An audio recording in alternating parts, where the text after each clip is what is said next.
Okay, thanks for joining me and welcome back. So today's video, cut straight to the chase, is of a brand new release. It was actually released 8 days ago today. It's Saturday morning here in the UK. And it was released last Friday. Bought these on the day of release, and you might be thinking, why on earth have you bought two copies of the same record? Very good question. The reason is this is the regular release, okay, on black bio vinyl, whatever bio vinyl is, and it's mastered by Miles Showell at Abbey Road, okay? I'll show you that in a minute.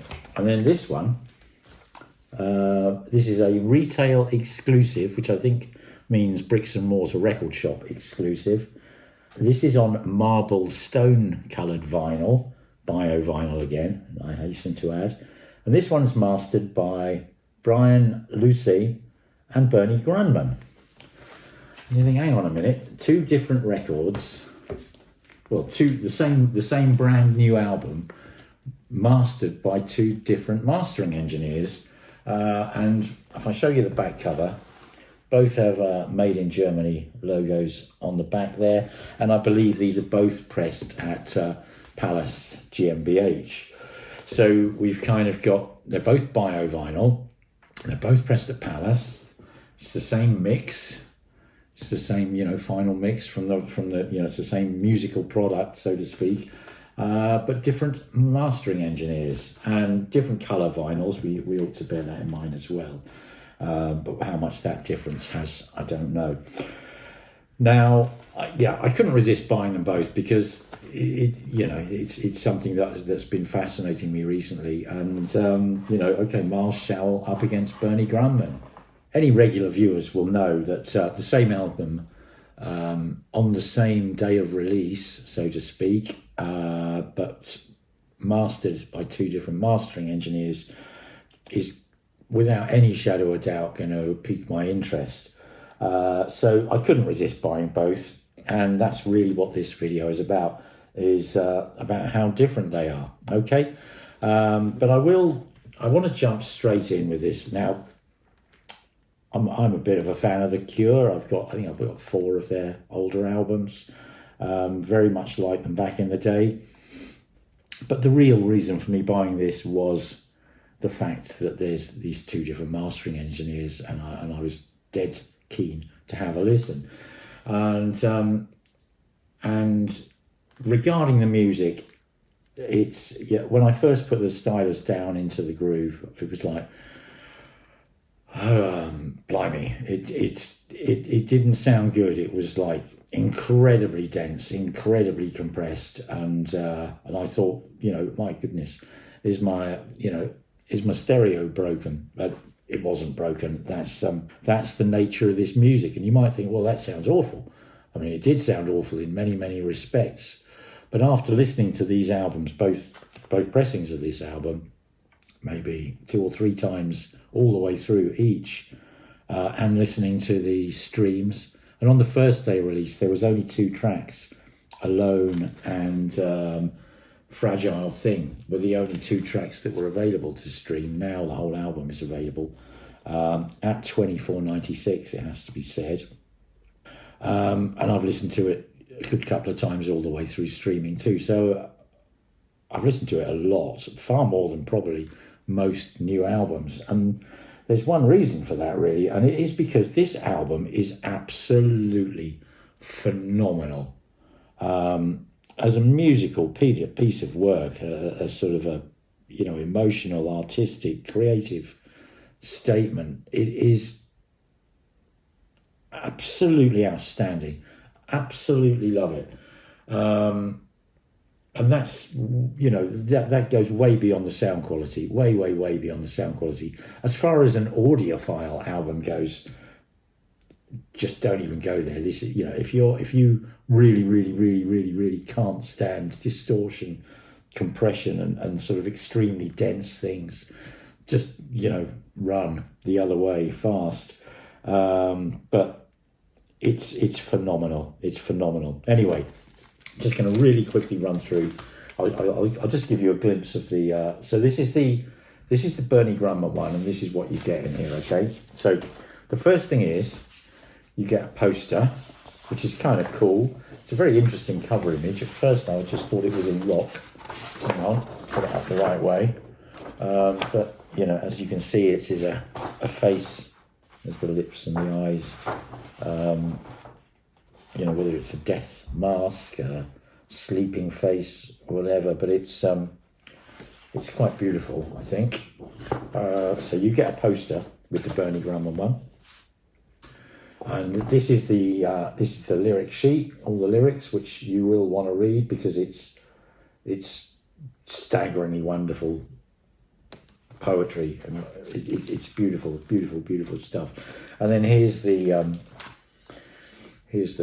grey record, as we would say. Okay, mastered by. Well, actually, it's interesting. It says mastered. On the cover it says mastered by Brian Lucey. I don't actually know who he is, and Bernie Grundman. But on the actual inner sleeve it says pre-master by Brian Lucey, Magic Garden Mastering, cut by Bernie Grundman, Bernie Grundman Mastering. So, you know, they both have had a hand in it. Okay, this is what they call the standard release. Okay, so same cover. All we got here though is one LP black 180 gram bio vinyl mastered by Miles Showell. Okay, if we look inside, we've got a black lyric inner sleeve, and it's it says on here mastered by Miles Showell at Abbey Road Studios. Okay, and the LP, there we are, black vinyl, Miles, Abbey Road, room 30, which is where he normally resides. Also scribed into the end of every song, written in the in handwriting in the run-out groove there, which is kind of. And we sing alone on side 2, written in the run-out groove, and again, Miles, Abbey Road, room 30. So those are the two different releases. You don't get a poster with the Miles Showell black version, okay? There are other versions, and I will get onto that towards the end of the video, so keep watching for where this is going, okay? So, sonically, how do they compare? I'll say, first of all, they're both good, and they're both awful, if you see what I mean. You won't see what I mean, no doubt, but listen to the stream, okay? I'm sure that I hope that you can all access a stream of this. I listen on Qobuz. It's a 24.96 stream. And you'll very, very quickly become aware that it is a very, very dense, very, very heavy, very, very dark record, and the mix is so dense. And what probably overshadows or defines the whole thing is the incredibly kind of distorted, overdriven guitar. The drums are also kind of a bit distorted and overdriven. Everything's kind of turned up to 11, basically. But if we just sort of run through the tracks, right? So start off with Alone, which is the first track on the album. I mean, on the CD, well, on the stream, to be specific, not the CD. I haven't heard the CD yet, and I'll come back to that. You'll be aware that there's a really big, wide bass. There's a sort of orchestrated sort of string effect in there, but everything's kind of quite overloaded. With the string sounds overloaded, the bass sound overloaded, and then the guitar, which is just so sort of dirty, sort of driving through the middle of it, and the soundstage is very dense. Very, very, very dense. And interestingly enough, Robert Smith doesn't even start singing for probably at least 5 minutes into the song. But there's some lovely little bits in this, even though you've got this sort of this dense thing. You've got this piano sort of like jing, jing, jing, jing, kind of coming across and panning, I think, from left to right, from right to left, actually, I think. And there's all sorts of wonderful elements in the mix, but they are, it is a dense mix. But the digital stream kind of separates everything out quite nicely, and you can hear it all. But it is definitely, like I said, it's not what I would say. There are kind of two breeds of audiophiles, and the ones that like clarity and sort of dare I say it, mo-finess, run in the other direction. I think the ones who did like passion and scale and drama, then keep listening. Okay, so that's I've tried to sort of just give a very, very overview of the sort of the digital stream sound. Now, if we put I'm going to talk about the black one first, the Miles Showell one, because that actually sounds much closer to the digital stream. I would say it sounds better than the stream. He's managed to get a bit more space and air into that soundstage, which, as I say, again, incredibly dense. There's a little bit more space and air in there, and a little bit more kind of tonal colour. Talking of the tonal colour, it's kind of interesting, but I looking back at my notes, which I wrote copious notes on this, it was almost like the Miles Showell version had a sort of a golden glow to it, okay? But a slightly plasticized golden glow, and everything's sort of, there's good height, there's good width, and everything's, comparatively, bear in mind, this is extremely dense and extremely dark, and sort of dirty, if you like. But there's kind of like a golden glow to it, okay? The bass is weighty. The strings are sort of clear, possibly more so than on the stream. And Robert's voice sort of is sort of sucked out of the dirt, if you like, and presented there quite holographically, albeit, and I'll come back to this, albeit in a slightly plastic way, okay? And there's another thing about the groove of this. It is an impossibly groovy and captivating album, all the way through. Every song is absolutely just, for the whole of last week, I've kind of gone to bed with earworms from one song or another going through my head. And they're predominantly kind of based around the bass groove, if you like. It's a really growly, dirty, deep, grungy bass. Okay.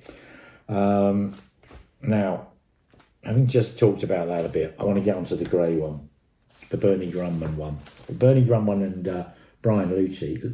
I don't know if it's Lucy or Lucey. Lucey. Got to give him his credit due too.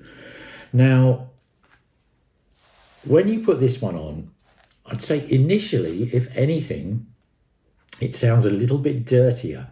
So your first impression might be like, oh God, no, this is the worst of the lot. Well, there's a couple of things to bear in mind, right? First of all, this is cut quieter than the other one. And in so doing, they have actually managed to, I would say, increase the dynamic range, but maintain more of the dynamic range, let's say. And this whole thing is like I said, everything's turned up to 11. It's a, maximum compression, maximum overdrivenness. And this just gives a little bit more space. But there's two sort of fundamental ways. Now, first of all, when I said about the Miles Showell one having this sort of golden light, and it is, there's good height, there's good width, and it actually is a bit like wallpaper. It's a massive sound. And again, just, forget which version you're listening to. This album is just utterly bloody epic. Okay, it's theatrical. It's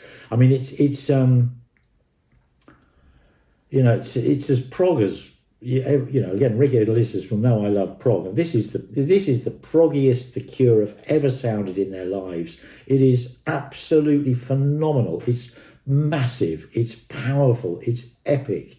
It's just it's huge and it's immense. It is absolutely trying to avoid expletives here, but it deserves every one of them. It is phenomenal. Now, this version, the Bernie Grundman and Brian Lucey, whatever. The overall kind of colour of it, if you like, is a cooler colour, and it feels more like. I mean, I'm thinking about talking about like in a previous video about talking about Telegraph Road, for instance, where it feels like it's recorded at night, and you really get that feeling of the atmosphere from the Japanese pressing. You get that atmosphere from this Bernie Grundman cut. Okay, it feels there's bags more depth to it. Okay, there's more dynamic contrast. But there is bags more depth in the soundstage, and there's another thing that's really quite interesting. And it was actually my wife noticed. I mean, I made notes about the bass and how the bass on this one, it drops deeper. Okay, so on the Miles Showell, there's kind of more bass, so to speak. Okay, in a certain way, because the bass kind of goes down to a certain point. And it's almost like if you imagine you've got a bowl and you're filling it up with bass, the bass kind of, it fills up and then it just squashes out sideways rather than dropping down further in frequency. On the Bernie Grundman one, it just drops and plummets. So it's far deeper, but it doesn't have that big sort of fatness, which, gives a superficial impression of more bass. But okay, there's more at a certain frequency, but it's not as deep. It doesn't have as much texture, and it doesn't have as much agility, and it doesn't give you that huge kind of orchestral, theatrical, operatic kind of soundstage weight and scale and power. And with the Bernie Grundman one, it is very much, you feel like there is you're in a massive old theatre or something, or old ruined sort of temple. There's much more space at the back, and within that dense mix, you've got. There's two guitarists. I'm not sure who's playing who, but I think basically there's a very, very dirty, kind of almost continual kind of rhythm type of guitar. Going on, and that is very distorted, and in the Bernie Grundman one, that distortion, you can kind of hear that guitarist, let's assume it's Robert Smith, maybe wrong there, but you can kind of hear them as an entity within this landscape. On the Miles Showell one, the whole landscape becomes a little bit overdriven and distorted, or more so. And I think with that bass again, and this is something that my wife noticed. We were playing Drone No Drone, which is the first track on side 2, and she said, "Look at the bass drivers," and with, sure enough, I mean, as I said, there's tons of deep, wallowy, just dropping like seismic. Just looking at the bass cones, which my wife pointed out to me during Drone No Drone. As I said, there is tons of bass on this. It is phenomenal, and it's kind of the bass that drives the rhythms. Or it is on the Bernie Grundman one, okay, which is more of an interesting point. But basically, just before I forget what I was talking about, you can see the bass cones, and I'll insert a little clip here.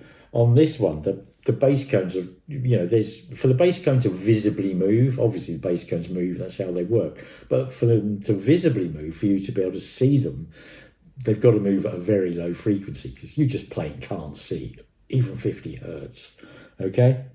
So, and this is irrespective of volume. It's not, it's not that you turn one up or the other one up, and so we put on the Miles Showell one, and we turned it all the way up, way up, loud, way louder than we were listening to this one. And the bass sounds very, very clean. And this is another point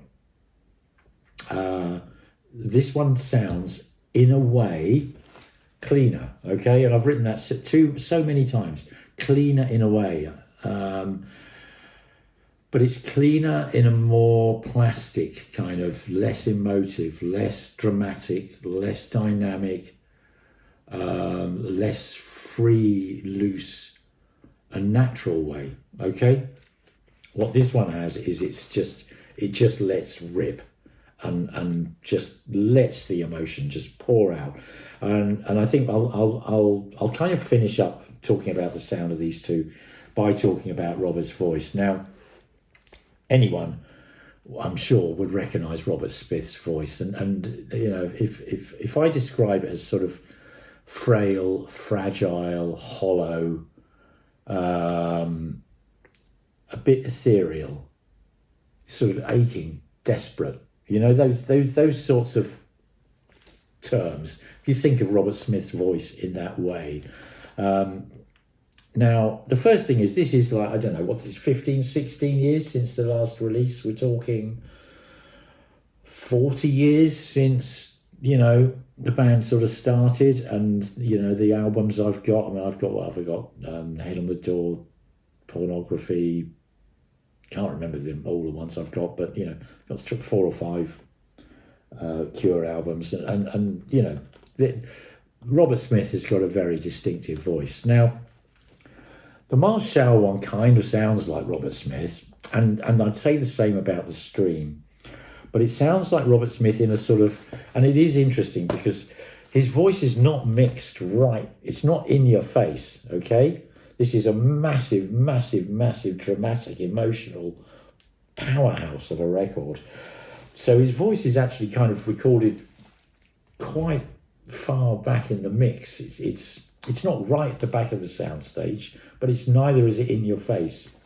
Now, on the Miles Showell one, it is much more palpable, his voice, and it's quite, you know, it's quite high in the soundstage, and it's at the front of it, and it's quite solid, in a plastic kind of way, okay? But it doesn't have that sort of hollowness. It doesn't have that desperation. It doesn't have that feeling and emotion that Robert Smith's voice has, that we know has from the, you know, 40 odd years of listening to his music. Put the Bernie Grundman one, and the voice is actually more recessed in the mix. It's the same mix, but it's more recessed. It's sort of, it's not pulled forward in any way, shape or form. But it's got that hollowness. It's got that frailty. It's got that it's got that desperation, that emotion, the aching naturalness of his voice, and it just gives more. You know, it just draws you into the music. And there's another thing. Like I said, the whole thing is so thick and dirty and dense, but just guitars just wailing and screaming in the background almost constantly.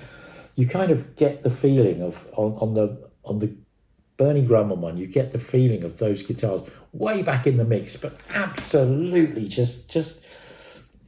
You know, heavy metal fans, rock fans, grunge fans, goth fans, you don't have to be a Cure fan to get this album. In fact, it's almost not like any previous Cure album. It is just immense, and people who thought they hated the Cure may well love this. And as I said about the audiophile thing, you know, if you like your Dire Straits and your sort of Steely Dan and your very polished audiophile productions, chances are you might hate this, but give it a go, because within that dense thing, there is so much going on, and it is so impassioned.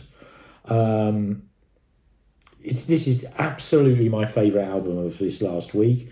I've played it more so than any other album in this last week, which is kind of half expected, because A, it's what I'm talking about, what I'm doing a video of, and I've, you know, wanted to listen over and over and over again. But okay, this is where we get to what's coming next.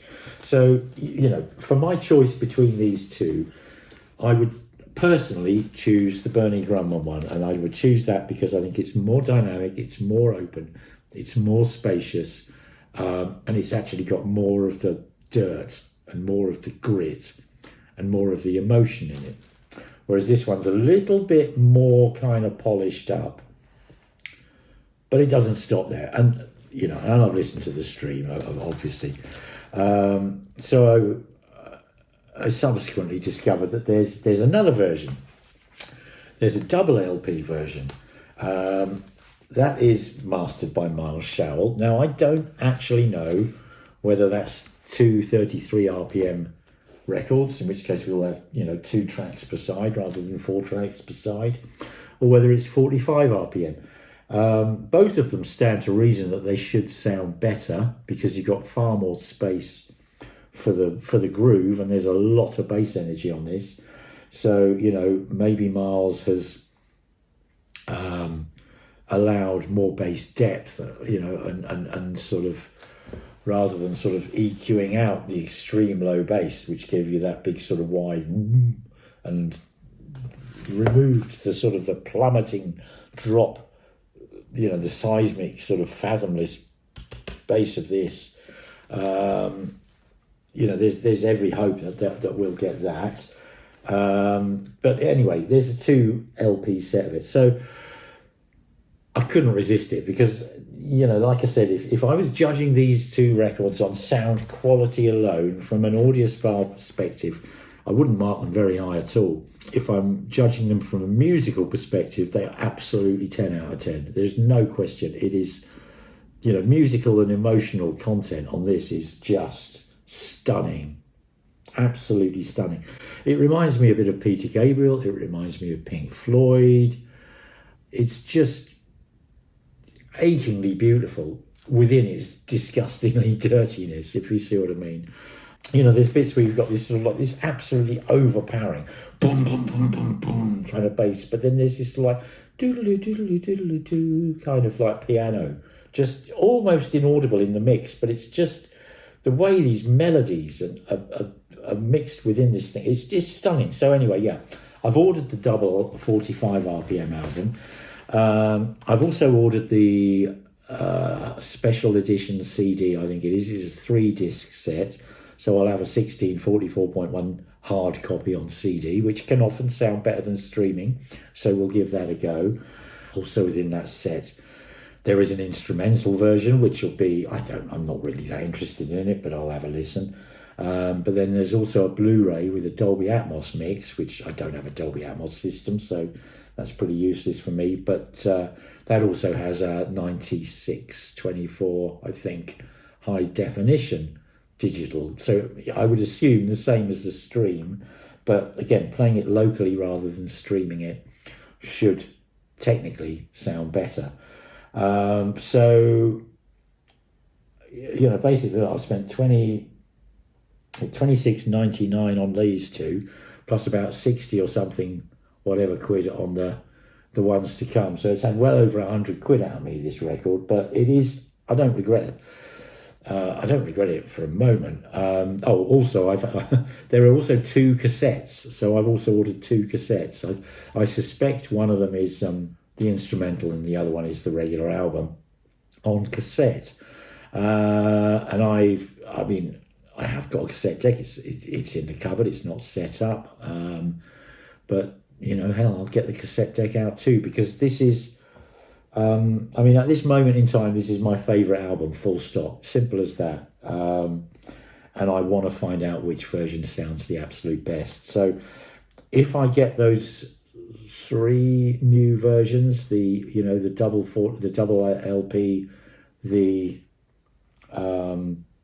triple digital disc, CD and Blu-ray, and the cassettes, by next week, it'll be my next video. If not, it'll be the one after. But watch this space. And just once again, I can't believe how wonderfully beautiful, in a dark, emotional, passionate, achingly beautiful, dark, powerful, powerful, powerful, and absolutely epic sounding record this is. Okay, absolutely amazing. Well done, Robert Smith, man. You've just knocked it out of the park. Phenomenal. Okay, so I look forward to seeing you again, hopefully next week, where I will be talking about a third version on vinyl and another version, at least maybe 2 different digital versions as well, and even a cassette version. Okay, see you all again soon. Thanks. Bye bye.